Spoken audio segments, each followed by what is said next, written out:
आज सुबह 9 बजे डोरबेल बजी। तब सेजल की शादी के बाद जब पहली बार दोनों नंदें आईं तो उसकी सास रजनी जी ने कहा, सेजल जा दरवाज़ा खोल, नीता और रीता आ गई हैं। और फिर वो चौंक गई। क्या आपने बताया नहीं मम्मी जी?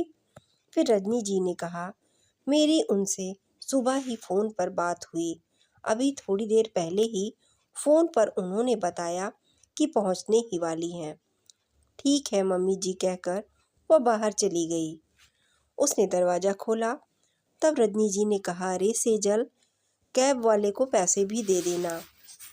फिर उसने कैब वाले को पैसे भी दे दिए। अरे सेजल बेटा, सामान भी रखवा ले। इतना सुनते ही उसने सामान भी रखवा लिया। सेजल संयुक्त परिवार से आई थी। उसे सबसे बात करना बहुत अच्छा लगता था। इसी कारण उसे लग रहा था कि दीदी लोगों के पास बैठूं। और वह चाय नाश्ता कराकर जैसे ही उनके पास बैठी, और दीदी क्या हाल चाल है सुनाइए, तभी रजनी जी उसे झिड़क कर कहती हैं, अरे बहू, तू यहाँ क्यों बैठ रही है? जा खाने की तैयारी कर। और वह चली जाती है। उसकी नंदें उसकी शादी के समय नहीं रुक पाई थीं।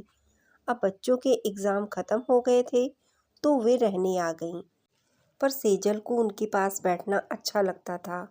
वो सोचती थी कि मैं भी उनके साथ बैठकर गपशप करूं। पर जब भी फ्री होती तो कभी रजनी जी काम बता देती, कभी ननंद लोग काम बता देती। कुछ दिन ऐसा चलता रहा।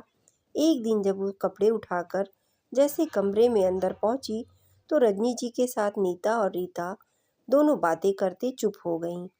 जैसे वह कमरे से बाहर निकलती है, उनकी बातें फिर से चालू हो जाती हैं। खैर, उसे लगता कि दीदी लोग मुझसे बात क्यों नहीं कर रही। कभी कभी ऐसा लगता कि मेरे खिलाफ जैसे मम्मी को भड़का रही हों। तभी वो वहाँ पहुँची तो वे शांत हो जाती हैं। लेकिन दोनों बेटियाँ अपनी ससुराल की बात कर रही होती थीं।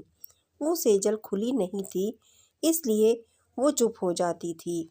इस तरह अब सेजल भी कुछ ना कहती, वह शांत होकर अपने कमरे में चली जाती। इस तरह उसे उसकी सास नंदें अपनी बातों में शामिल ना करती। उसे बहुत बुरा लगता। अब वो सोचती कि मैं क्या करूं? जो खाना हो, फरमाइश हो, कर दूं। फिर भी वह अपने फर्ज निभा रही थी। नहीं तो कहना हो जाएगा कि मेरी भाभी को कुछ बनाना नहीं आता। खैर, धीरे धीरे कुछ और समय निकल गया। रीता और नीता दोनों नंदें चली गईं। सेजल को अब आदत हो गई थी। वो काम करती और अपने कमरे में चली जाती। अब वह सास रजनी जी के पास भी नहीं बैठती थी। अब सास को अखरने लगा कि बहू सेजल तो मेरे पास बैठती ही नहीं। अब बात किससे करूं? सबसे फ़ोन पर भी बात कितनी करेंगी? बेटियां और रिश्तेदार अपने समय के अनुसार ही बात करते। तभी एक दिन उसने रजनी जी को अपनी छोटी बहन से फ़ोन पर कहते सुना कि मेरी बहू सेजल को हमसे मतलब ही नहीं है। न मेरे पास बैठती है और ना ही बात करती है। और तो और वो अपनी बहन को बताती है, हमने सोचा था कि एक भरे पूरे परिवार से बहू लाएंगे तो मिलनसार होगी। पर बहू का स्वभाव धीरे धीरे ही समझ में आता है।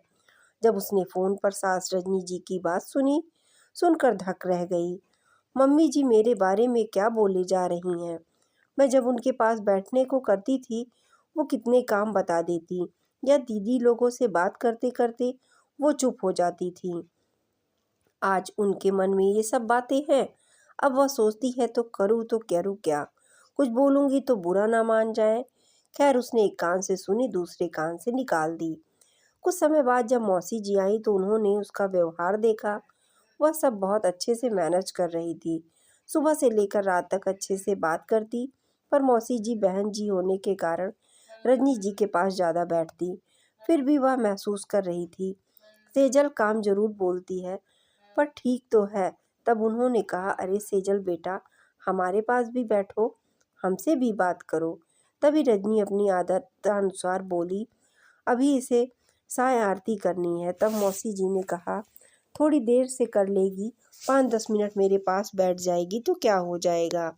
आज सेजल बोल पड़ी, मौसी जी यही कारण है कि मम्मी के पास बैठती नहीं हूँ, क्योंकि कोई आ जाता है तो मुझे काम ही बोलती रहती हैं या मुझे बैठने को नहीं देती, जैसे मैं इस घर का हिस्सा नहीं हूँ।